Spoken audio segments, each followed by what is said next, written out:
प्रधानमंत्री नरेंद्र मोदी ने नए संसद भवन की आज रखी आधारशिला, किया भूमि पूजन। प्रधानमंत्री ने कहा, नया संसद भवन आत्मनिर्भर भारत के निर्माण का बनेगा गवाह।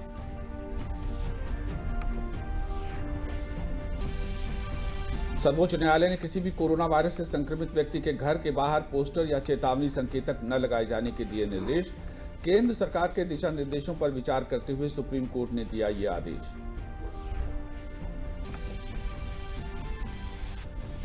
मुख्यमंत्री योगी आदित्यनाथ ने कहा, प्रदेश में कोरोना वैक्सीन सुविधा के लिए 35,000 केंद्र बनाए जाएंगे। इन केंद्रों की पुख्ता सुरक्षा के साथ इनकी सीसीटीवी कैमरों से की जाएगी निगरानी।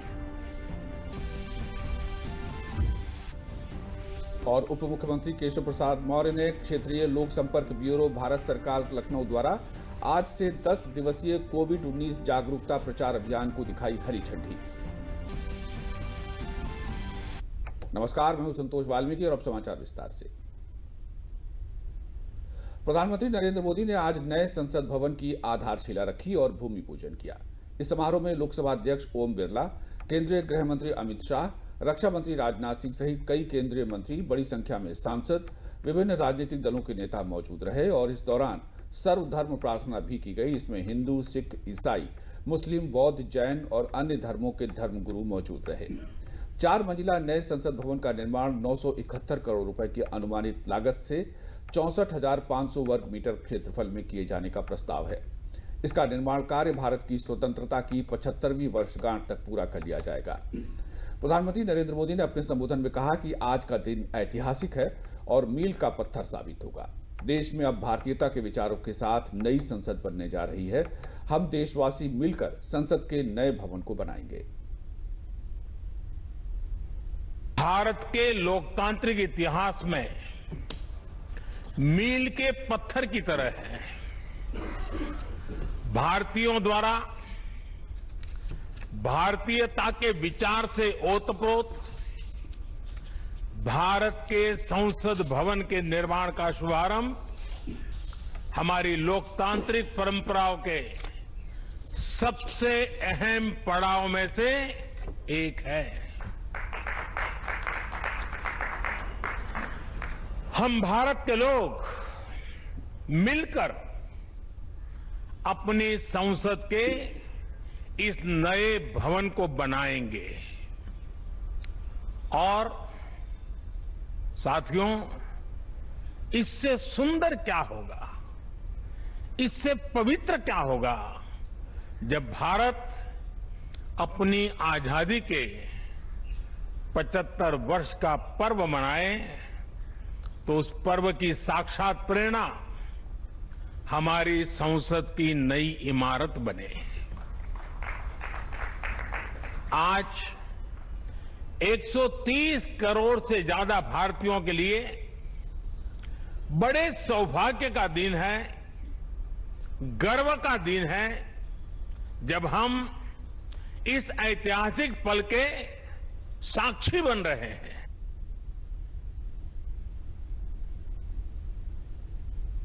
प्रधानमंत्री नरेंद्र मोदी ने कहा, जब भारत अपनी आजादी के 75वें साल का जश्न मनाएगा तब संसद की इमारत उसकी प्रेरणा होगी। पीएम मोदी ने कहा कि मैं वो पल कभी नहीं भूल सकता जब पहली बार वर्ष 2014 में संसद भवन में मैं आया था। तब मैंने सिर झुकाकर नमन किया था।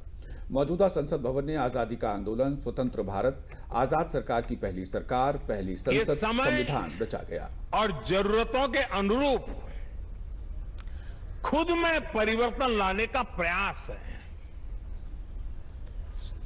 मैं अपने जीवन में वो क्षण कभी नहीं भूल सकता जब 2014 में पहली बार एक सांसद के तौर पर मुझे संसद भवन में आने का अवसर मिला था।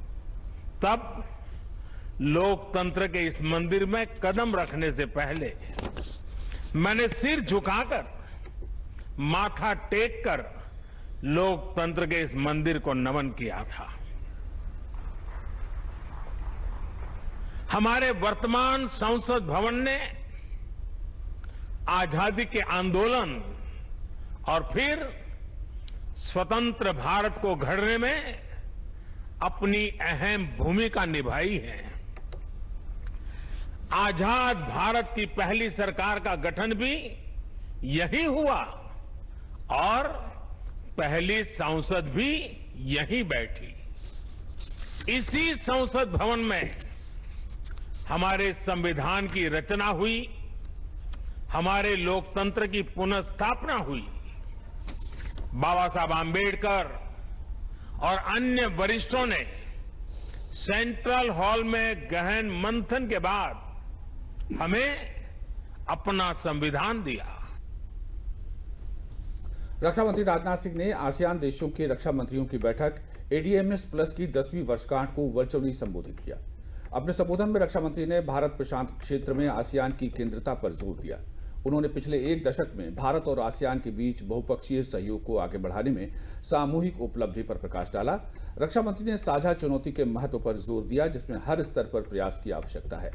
उन्होंने कोविड-19 से लड़ने में सभी प्रतिभागियों के प्रयासों की सराहना की।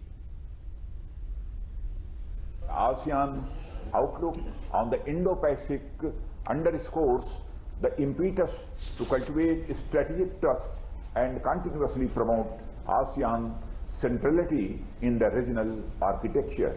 Our collective achievement in the past decade has been remarkable in advancing multilateral cooperation through strategic dialogue and practical security cooperation. सरकार ने किसानों को बुधवार को अपनी ओर से 20 पन्नों का समाधान प्रस्ताव भेजा। इस प्रस्ताव में किसानों की सारी चिंताओं और मुद्दों को तार्किक समाधान तक पहुंचाने की कोशिश की गई। केंद्र सरकार ने MSP की वर्तमान व्यवस्था के संबंध में लिखित आश्वासन देने की भी तैयारी की है, लेकिन अभी तक किसान संगठनों के बीच केंद्र के नए प्रस्ताव पर सहमति नहीं बन सकी है। किसान संगठनों ने आगामी 14 तारीख से विरोध को तेज करने के संकेत भी दिए हैं। हालांकि किसान संगठनों ने बातचीत जारी रखने की भी बात कही है और कहा है कि अगर सरकार फिर कोई दूसरा प्रस्ताव भेजती है तो वो चर्चा के लिए तैयार हैं। इस बीच बुधवार को ही विपक्ष के कई नेताओं ने किसानों के मुद्दे पर राष्ट्रपति से मुलाकात की और ज्ञापन सौंपा। सर्वोच्च न्यायालय ने बुधवार को निर्देश दिया कि किसी भी कोरोना वायरस से संक्रमित व्यक्ति के घर के बाहर पोस्टर या चेतावनी संकेतक नहीं लगाया जाए। केंद्र सरकार के दिशा निर्देशों पर विचार करते हुए सर्वोच्च न्यायालय ने यह आदेश दिया है। न्यायाधीश अशोक भूषण की पीठ ने कहा कि यदि योग्य प्राधिकारी आपदा प्रबंधन कानून के तहत विशेष निर्देश जारी करते हैं तो उसी प्रकार के पोस्टर विशेष मामलों में ही लगाए जा सकते हैं। पीठ ने कहा कि केंद्र ने पहले ही दिशा निर्देश जारी कर दिए हैं और राज्यों और केंद्र शासित प्रदेशों को इस प्रकार के पोस्टर नहीं लगाने चाहिए। मुख्यमंत्री योगी आदित्यनाथ ने कहा है कि कोरोना वैक्सीन के निकट भविष्य में आने की संभावना है। उन्होंने बताया कि प्रदेश में वैक्सीन सुविधा के लिए 35,000 केंद्रों की पुख्ता सुरक्षा की जाएगी और इन केंद्रों को CCTV कैमरों से लैस किया जाएगा। मुख्यमंत्री ने बताया कि सुरक्षित स्टोरेज और कोल्ड चेन की स्थापना के लिए फुल प्रूफ कार्य योजना तैयार की जाएगी। स्वास्थ्य और गृह विभाग संयुक्त रूप से मिलकर ये कार्य अंजाम देंगे।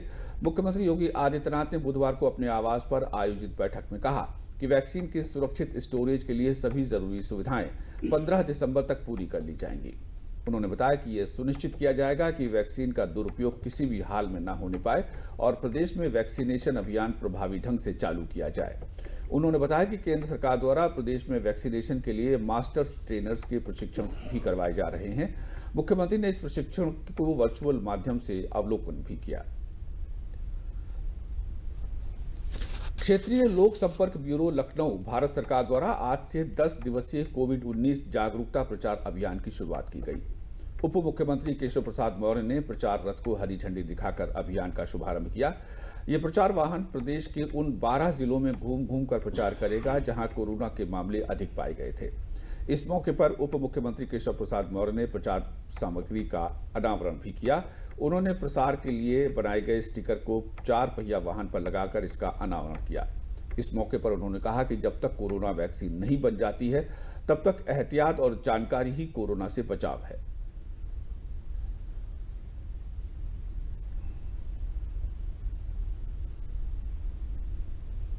कोविड-19 के जागरूकता की दृष्टि से जो उत्तर प्रदेश का लोक संपर्क ब्यूरो है उसके माध्यम से जो एक बढ़िया अभियान कोरोना काल में भी चलाया गया, लॉकडाउन के दौरान भी, अनलॉकडाउन के दौरान भी चलाया जा रहा है और आज इस अभियान का शुभारंभ आप सबने किया है और विशेष तौर से भारत सरकार के सूचना प्रसारण मंत्रालय के माध्यम से जो उत्तर प्रदेश के 12 जिले चिन्हित किए गए हैं उसमें लोक कलाकारों के माध्यम से इस दृष्टि से जो जागरूकता का एक प्रयास किया गया है वो शानदार है। मैं इसकी प्रशंसा करता हूँ, शुभकामना देता हूँ और प्रदेश की जनता से भी अपील करता हूँ कि माननीय प्रधानमंत्री जी की इस अपील को वह सदा ध्यान रखें और उसे अपनाएं कि जब तक दवाई नहीं तब तक ढिलाई नहीं। कोरोना से बचने का एक ही उपाय है कि हम सामाजिक दूरी बनाएं, हाथ साफ सुथरा रखें और मास्क जरूर पहनें। और अगर इसका हम पालन करेंगे तो कोरोना हारेगा और भारत जीतेगा। कोरोना हारेगा, उत्तर प्रदेश जीतेगा और कोरोना मुक्त हमारा देश और प्रदेश बनेगा। ऐसा विश्वास करते हुए आपकी इस जो कोविड-19 के खिलाफ एक जागरूकता का एक कार्यक्रम जो शुरू हो रहा है इसके लिए मैं शुभकामना देता हूँ। मुख्यमंत्री योगी आदित्यनाथ ने अपने गोरखपुर दौरे के दूसरे दिन महाराणा प्रताप इंटर कॉलेज में आयोजित महाराणा प्रताप शिक्षा परिषद संस्थापक सप्ताह समारोह के समापन के अवसर पर आयोजित कार्यक्रम में भाग लिया। समापन कार्यक्रम में प्रदेश विधानसभा के अध्यक्ष हृदय नारायण दीक्षित और भारतीय जनता पार्टी के प्रदेश अध्यक्ष स्वतंत्र देव सिंह, प्रदेश के जल शक्ति मंत्री महेंद्र सिंह सहित कई गणमान्य उपस्थित रहे। इस अवसर पर महाराणा शिक्षा परिषद द्वारा आयोजित एक सप्ताह चले विभिन्न कार्यक्रमों में सफल छात्र छात्राओं और संस्थाओं को पुरस्कार वितरित किए गए। मुख्यमंत्री ने उपस्थित छात्र छात्राओं को संबोधित करते हुए कहा कि छात्र अपने अच्छे कर्मों और अच्छे लक्ष्य से आगे बढ़ने का अवसर प्राप्त कर सकते हैं। उन्होंने कहा कि देश नई शिक्षा नीति पर आगे बढ़ रहा है, अच्छे अवसर भी छात्रों को प्राप्त होंगे। उन्होंने कहा कि आजकल के बच्चे तकनीक से जुड़े हुए हैं। अगर अभिभावक शिक्षक चाहें तो तकनीक का सहारा लेकर उसे सकारात्मक दिशा में बढ़ा सकते हैं।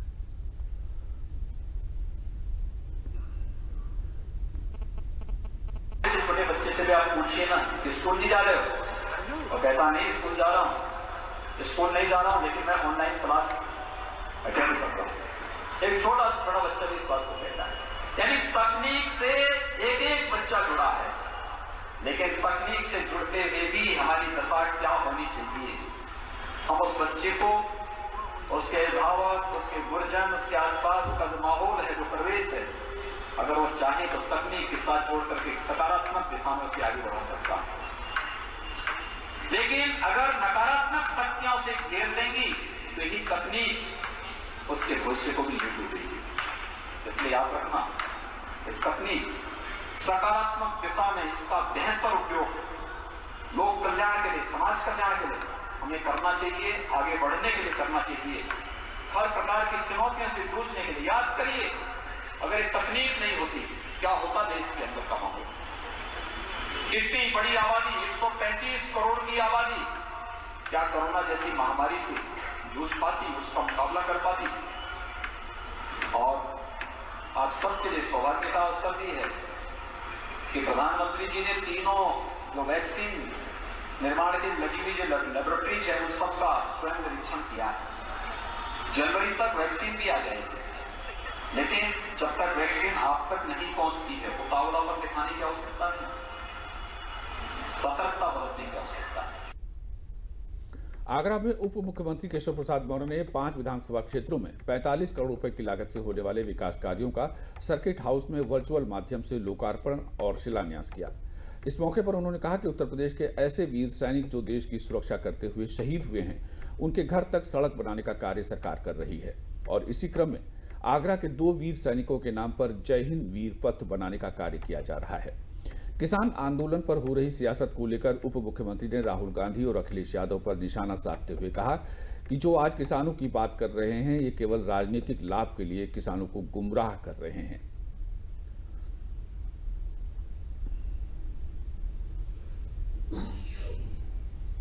जो भी मुद्दे हैं, भारत सरकार के वरिष्ठतम मंत्री लगातार किसानों के प्रतिनिधिमंडल से बात कर रहे हैं और किसानों की समस्याओं का समाधान हमारी सरकार की प्राथमिकता थी, है और रहेगी।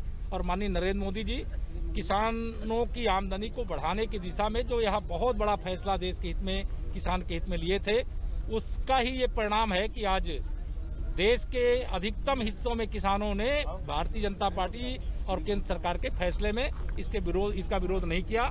सपा के कुछ पंचर साइकिल के साथ कहीं कहीं कुछ लोग दिखाई दिए, लेकिन वो पंचर साइकिल बचाए नहीं तो टुकड़े टुकड़े कर देगी जनता, और वह 2022 में उनका पता नहीं। समाचार अभी और भी है, लेकिन पहले लेते हैं एक विराम। ध्यान रखते हैं हर घड़ी मेरा। और माँ जी प्यार से हाथ बटाती हैं। अगर हर कोई रखता है मेरा इतना ख्याल, तो मैं क्यों न रखूं अपना ध्यान।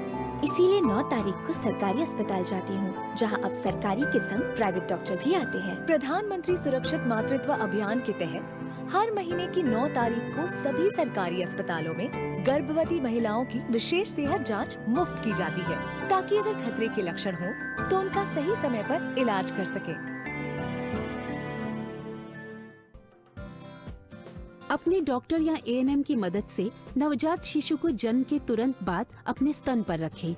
उसे नहलाएं नहीं और साफ सूखे कपड़े से पोंछें।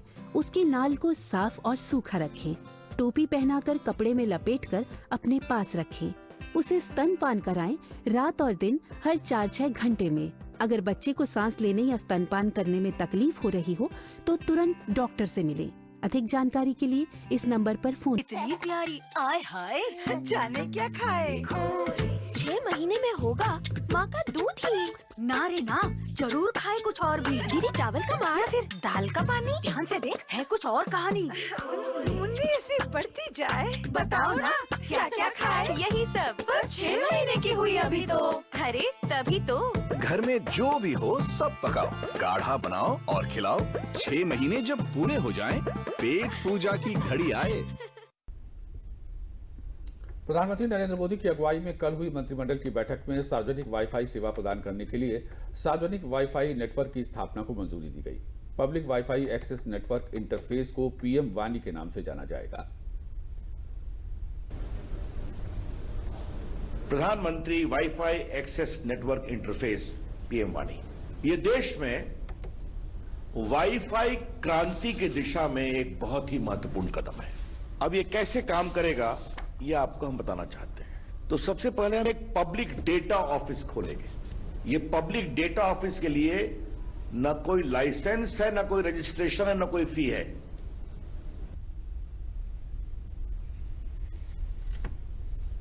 और अब बात आपकी सेहत की। वजन बढ़ने से स्वास्थ्य को कई दुष्प्रभाव होते हैं। मोटापे को एक मामूली समस्या माना जाता है, लेकिन मोटापे के कारण स्वास्थ्य को क्या खतरे होंगे, मोटापे को कम करने के क्या उपाय हैं, देखिए इस रिपोर्ट में।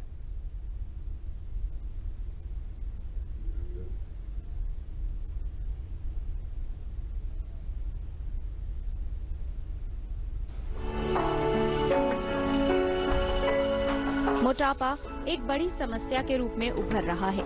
मोटापा यानी शरीर में वसा अधिक मात्रा में एकत्रित हो जाना। ये एक ऐसी स्थिति है जिससे हृदय रोग, मधुमेह और कई अन्य गंभीर बीमारियां होने का खतरा बढ़ जाता है। WHO ने इसको क्लासिफाई किया है बॉडी मास इंडेक्स के आधार पर। एशियन कंट्रीज के लिए जैसे कि इंडिया, पाकिस्तान, श्रीलंका, बांग्लादेश, इन कंट्रीज के लिए WHO ने इसका कट ऑफ कम कर दिया है, जो कि बताया गया कि 23.5 से 25 के बीच में अगर है तो ओवरवेट कहलाता है, और 25 से ऊपर है तो हम लोगों के लिए मोटापा कहलाता है। ये जो है कॉर्नरी आर्टरी डिजीज कर सकता है, मायोकार्डियल इन्फेक्शन कर सकता है, दिल के दौरा ला सकता है, ये ब्लड प्रेशर बढ़ा सकता है, डायबिटीज कर सकता है, और हम एक सबसे इंपॉर्टेंट चीज जिसको हम कहते हैं कि ये इंसुलिन रेजिस्टेंस लाइक स्टेट कर देता है, जिसमें कि आपको बहुत सारी एंडोक्राइनल प्रॉब्लम्स हो जाती हैं। खासकर यंग बच्चियों को, फीमेल्स को पॉलीसिस्टिक ओवेरियन सिंड्रोम्स तक हो जाते हैं, उनके चेहरे पे बाल आ जाते हैं जिसको हम हिर्सुटिज्म कहते हैं। और मोटापा जो है बड़ी सारी मस्कुलोस्केलेटल एब्नॉर्मलिटीज करता है। ओल्ड एज में ये घुटनों में दर्द कर देता है, ऑस्टियोआर्थराइटिस कर देता है, यंग बच्चों में इनफर्टिलिटी तक कर सकता है मोटापा।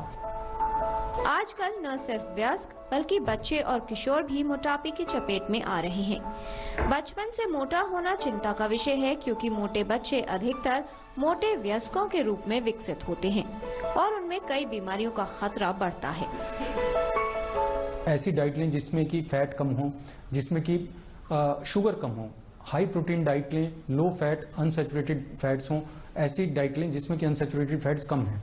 जो यंग बच्चे हैं, अडल्ट्स हैं, उनमें एटलीस्ट 1 घंटे तक व्यायाम करना जरूरी है, जिसमें कि आधा घंटा वॉक करें, 15 मिनट के करीब अपना कुछ लाइट एक्सरसाइज करें, और 15 मिनट जो है अपनी मसल को स्ट्रेंथन करने के लिए एक्सरसाइज करें।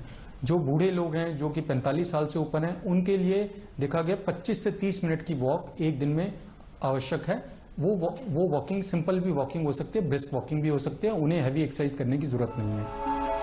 अपनी जीवन शैली और आहार में परिवर्तन करें, साथ ही नियमित रूप से व्यायाम करें, जिससे आपका वजन कम हो और बीमारियों के खतरे को कम किया जा सके। कोरोना काल में कानपुर देहात जिले के 300 कमजोर वर्ग के परिवारों को आयुष्मान योजना के तहत निःशुल्क इलाज का लाभ मिला है। इसमें 118 लोगों को जनपद में ही इलाज मुहैया करवाया गया। इनमें 41 लोगों का कैंसर का इलाज हुआ था। योजना की शुरुआत से अब तक कुल 5,498 लोगों ने निःशुल्क इलाज का लाभ लिया है। मुख्य विकास अधिकारी सौम्या पांडे का कहना है कि आयुष्मान भारत प्रधानमंत्री जन आरोग्य योजना के पात्र सभी लोग जिन्होंने अभी तक अपना गोल्डन कार्ड नहीं बनवाया है, वो जनपद के सभी सामुदायिक स्वास्थ्य केंद्रों में निःशुल्क गोल्डन कार्ड बनवाकर इस योजना का लाभ उठाएं।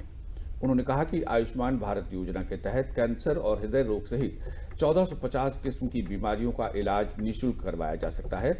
योजना का लाभ लेने के लिए परिवार के लोगों की संख्या या उम्र की बाध्यता नहीं है।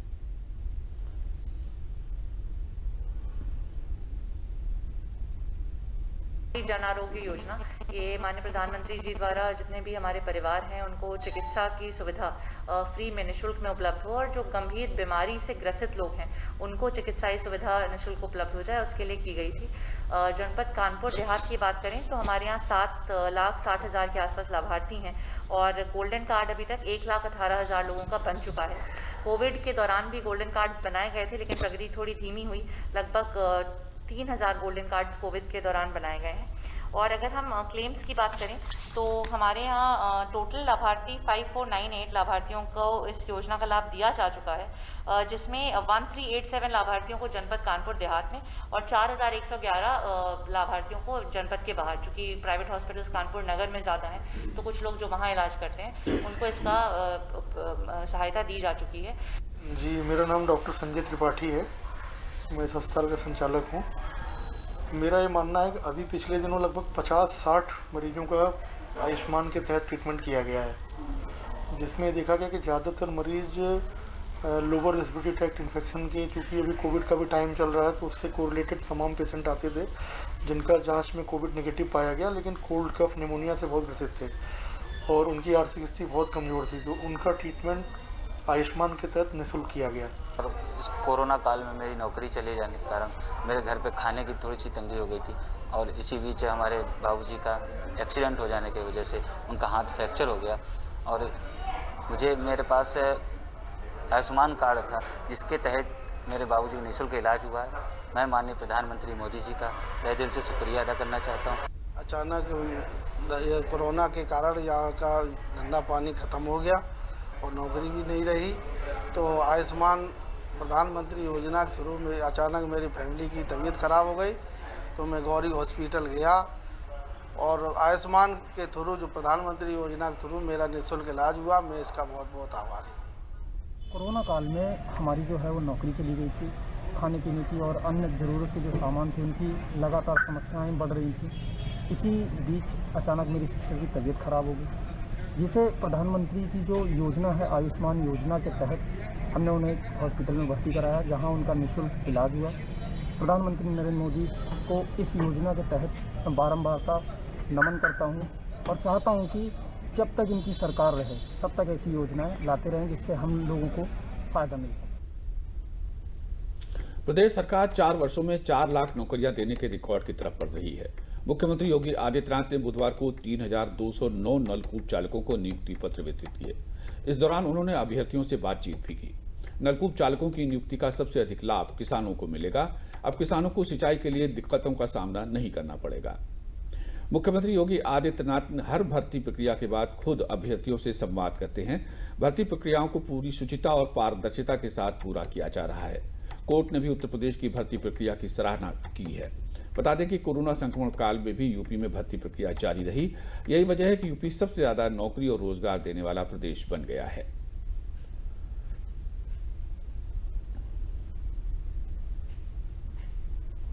हमने प्रदेश के अंदर लगभग 1 लाख के आसपास बेसिक शिक्षा के शिक्षकों के चयन की प्रक्रिया को पूरा किया और इस चयन की प्रक्रिया को पूरा करने के बाद उन्हें नियुक्ति पत्र देकर के प्रदेश के अंदर शिक्षा की गुणवत्ता को बनाए रखने में उन सब के द्वारा योगदान किया जा सके, इस पर भी हमारी कार्रवाई युद्ध स्तर पर आगे बढ़ रही है और ये प्रक्रिया हमारी पूरी हुई। माध्यमिक शिक्षा, उच्च शिक्षा, स्वास्थ्य विभाग, अन्य सभी विभागों में भी नियुक्ति की प्रक्रिया इसी शानदार तरीके से आगे बढ़ी है और मुझे लगता है कि ज़्यादा दिन नहीं होंगे, हम कुछ ही दिनों के अंदर 4 लाख से अधिक सरकारी नियुक्ति की प्रक्रिया को पूरा कर देंगे 3-3.5 वर्ष के दौरान, और साथ साथ शेष अन्य विभागों में भी इस प्रक्रिया को तेजी के साथ आगे बढ़ाने का कार्य करेंगे। ये कार्य हमारा केवल सरकारी विभागों तक सीमित नहीं है। पिछले 3-3.5 वर्षों में हम लोगों ने 15 लाख से अधिक लोगों को निजी क्षेत्र में भी नौकरी और रोजगार के साथ जोड़ा है।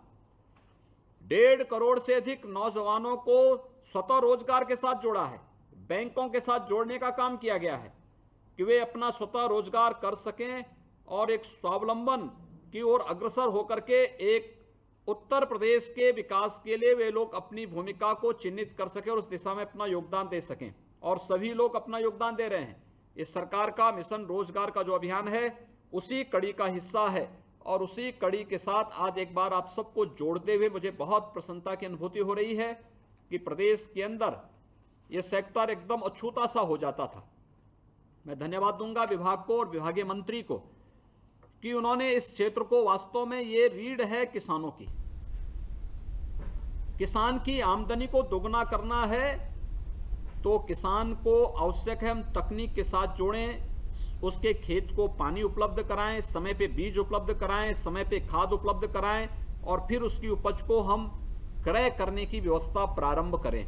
ये सारी चेन एक साथ बनाई गई है और ये प्रधानमंत्री मोदी जी के आने के बाद इस चेन को बहुत व्यवस्थित तरीके से आगे बढ़ाने का कार्य किया गया है। दुनिया की सबसे ऊंची पर्वत चोटी माउंट एवरेस्ट की नई ऊंचाई 8,848.86 मीटर नापी गई है। एवरेस्ट की ऊंचाई के इस नए माप की घोषणा चीन और नेपाल ने कल संयुक्त रूप से की।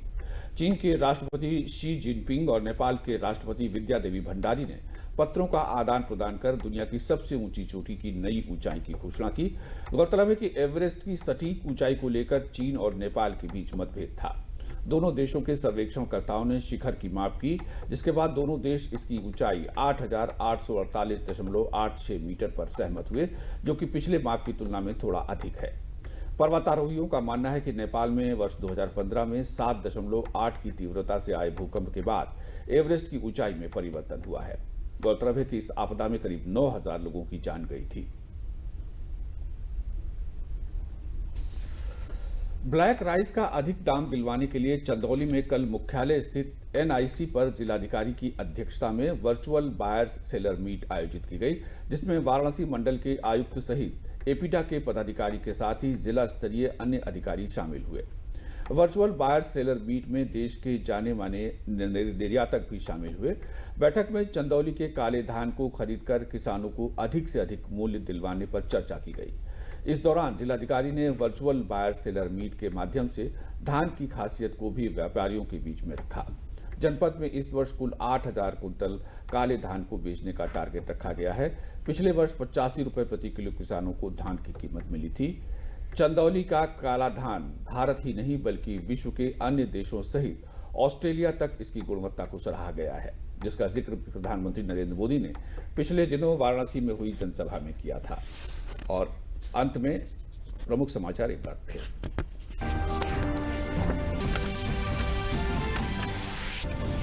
प्रधानमंत्री नरेंद्र मोदी ने नए संसद भवन की आज रखी आधारशिला, किया भूमि पूजन। प्रधानमंत्री ने कहा, नया संसद भवन आत्मनिर्भर भारत का बनेगा गवाह। सर्वोच्च न्यायालय ने किसी भी कोरोना वायरस से संक्रमित व्यक्ति के घर के बाहर पोस्टर या चेतावनी संकेतक न लगाए जाने के दिए निर्देश। केंद्र सरकार के दिशा निर्देशों पर विचार करते हुए सुप्रीम कोर्ट ने दिया ये आदेश। मुख्यमंत्री आदित्यनाथ ने कहा कि प्रदेश में कोरोना वैक्सीन सुविधा के लिए 35,000 केंद्र बनाए जाएंगे। इन केंद्रों की पुख्ता सुरक्षा के साथ इनकी CCTV कैमरों से की जाएगी निगरानी। और उप मुख्यमंत्री केशव प्रसाद मौर्य ने क्षेत्रीय लोक संपर्क ब्यूरो भारत सरकार लखनऊ द्वारा आज से 10 दिवसीय कोविड-19 जागरूकता प्रचार अभियान को दिखाई हरी झंडी। इसी के साथ समाचार समाप्त हुए। नमस्कार।